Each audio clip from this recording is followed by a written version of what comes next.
আমার দুই ছেলে ফুটবলার। ফুটবল আমি নিজে আবাহনীর সাপোর্টার। আমরা বহু কুমিল্লা থেকে এসে খেলা দেখে এসেছি এখানে। একটু হইচই করলে যদি আলোচনা হয়, আলোচনা করলে যদি সমাধান হয়, আমরা তো কেউ কাউকে ছেড়ে যেতে পারবো। মাঠ তো আমরাই খেলবো। ফুটবল আমাদের, ক্রিকেট আমাদের, হকিও আমাদের। বাট এই মাঠের ব্যাপারে আমি সোচ্চার থাকবো সবসময়, এই বিষয়ে কোনো সন্দেহ নেই। বাংলাদেশ ক্রিকেট কনফারেন্সের 2 দিনের যে আয়োজন, সেই আয়োজনটা কিছুক্ষণ আগেই শেষ হয়েছে।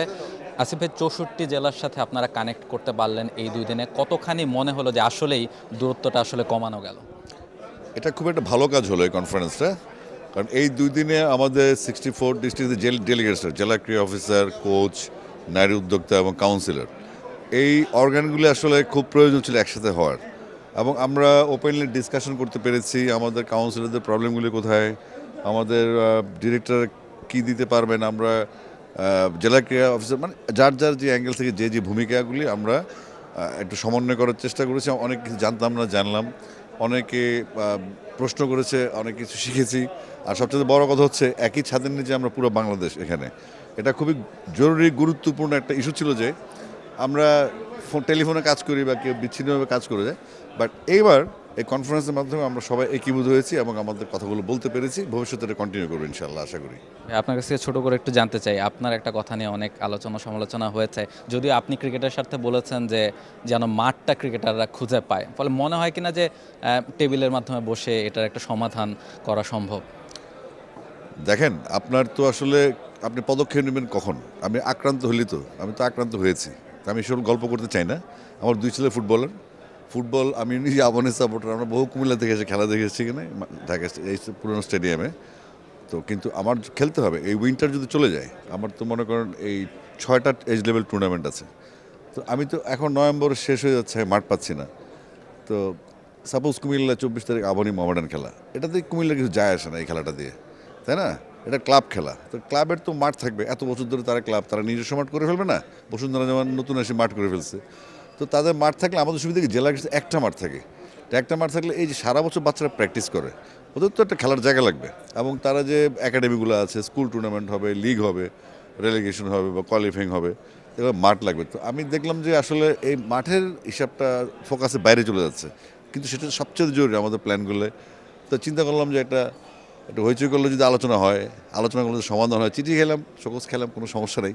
সমাধান তো হইলো, একটা আলোচনা হইলো এবং চিন্তা ভাবনা হচ্ছে। যদি কথা নাই বলতাম তাহলে আলোচনা হতো না, কথা হতো না, সমাধানের পথেও যেত না। তা এটা আমার স্টাইল আর কি, একটু মোটামুটি। বাট ফুটবল, যারা ফুটবলার আছেন, ফুটবল কর্ম সবার সাথে ভালো সম্পর্ক আছে এবং থাকবেও। আর আমি যেটা করলাম সেটা হচ্ছে আমার নেচারের কারণে করলাম। এখন মাঠ নিয়ে এই যে অ্যাডভাইজার সাহেব বললেন যে কিছু কন্ট্রোভার্সি হয়েছে এখানে, তো ভালো, ভালো তো। আমরা তো কেউ কাউকে ছেড়ে যেতে পারবো। মাঠ তো আমরাই খেলবো। ফুটবল আমাদের, ক্রিকেট আমাদের, হকিও আমাদের। কিন্তু শুধুমাত্র ফুটবল হলে তখন তো ঝামেলা হয়।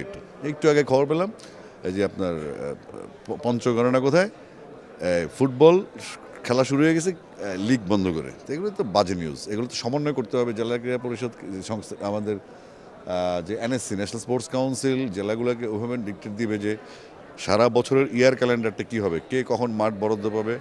আমরা উইকেট তৈরি করতে সময় লাগে। তো উইকেট তৈরি করে খেলতেও তো একটা প্রসিডিউর ইস্যু আছে, এই আর কি। বাট এই মাঠের ব্যাপারে আমি সোচ্চার থাকবো সবসময়, এই বিষয়ে কোনো সন্দেহ নেই। এক্স্যাক্টলি, আমরা চাইবো যে সবগুলো স্পোর্টস এই বাংলাদেশে এগিয়ে যাবে, এবং আপনিও নিশ্চয়ই সেটাই চান, আপনি বলছিলেন। এবং আপনার আসলে বোর্ডের বাইরেও তো অনেক ব্যস্ততা আছে, থাকে, তারপরও আমরা দেখছি যে আপনি বিভিন্ন জায়গায় যাচ্ছেন। রিসেন্টলি দেখলাম আপনি বান্দরবনে গিয়েছেন, পাহাড়ের অঞ্চল থেকে ক্রিকেটার উঠে আনার আপনি চেষ্টা করছেন।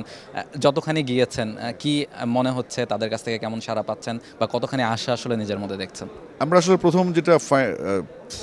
প্রথম ফাইন্ডিং যেটা, সেটা হচ্ছে ওখানে যে বাচ্চারা খেলবে তাদের সুবিধাগুলি কি, বা আমরা কি করতে পারি, মাঠের কন্ডিশন কি, স্কুল কলেজ বা ওদের নারী ক্রিকেটে তাদের সীমাবদ্ধতা, তাদের কতটুকু তাদের রক্ষণশীলতা আছে, বা তারা কতটুকু পার্টিসিপেট করতে পারবে, বা আমরা কতটুকু তাদেরকে হেল্প করতে পারবো, এগুলো একটা আমরা জরিপ চালাচ্ছি আর কি। তো আমি 3 পার্বত্য জেলা হিসাবে পেয়ে গেছি আমার রংপুরে। এভাবে আমি আসলে বিভাগওয়ারি বিভিন্ন পিছিয়ে যে আপনার যে ডিভিশনাল যে জেলাগুলি আছে, চট্টগ্রাম, সিলেট, এটা তো উন্নত। তো পাদপ্রতিবিম্বে যে আলোগুলি আছে সেটা খুঁজে বের আমার কাজ। এবং আমি সশরীরে, যেহেতু আমাদের সেন্ট্রালাইজেশন ঘোষণা আসছে যে ক্রিকেটটা আমরা ঢাকার বাইরে নিয়ে যাব, তো সেক্ষেত্রে আমাকে ঢাকার বাইরে গিয়ে দেখতে হবে আসলে আমার সিকোয়েন্সটা কী। আমাদের অনেক জনবল, অনেক জনশক্তি আমাদের। তো আমরা যদি মাঠে গিয়ে না দেখি যে আমাদের মানুষজনের কী প্রয়োজন, আমাদের বাচ্চাদের কী প্রয়োজন, আমি যে এজ লেভেল নিয়ে কাজ করি যেহেতু আমার দায়িত্ব আরও বেশি। আর আমি আসলে স্বেচ্ছায় কাজটা করতে চাচ্ছি আমি, কারণ আমাদের ফিউচারে বোর্ডে তো একটা আসলাম, বোর্ডে আবার যাবো, আরেকজন আসবে যাবে, কিন্তু আমরা এমন কিছু করতে চাই যেন একটা ক্লিকে আমাদের সারা দেশের সিনারিওটা পাই আমরা। For more updates, subscribe to our YouTube channel and click on the bell icon. Follow us on Facebook and Instagram. Download T-Sports app to enjoy exciting games and highlights. Visit tsports.com.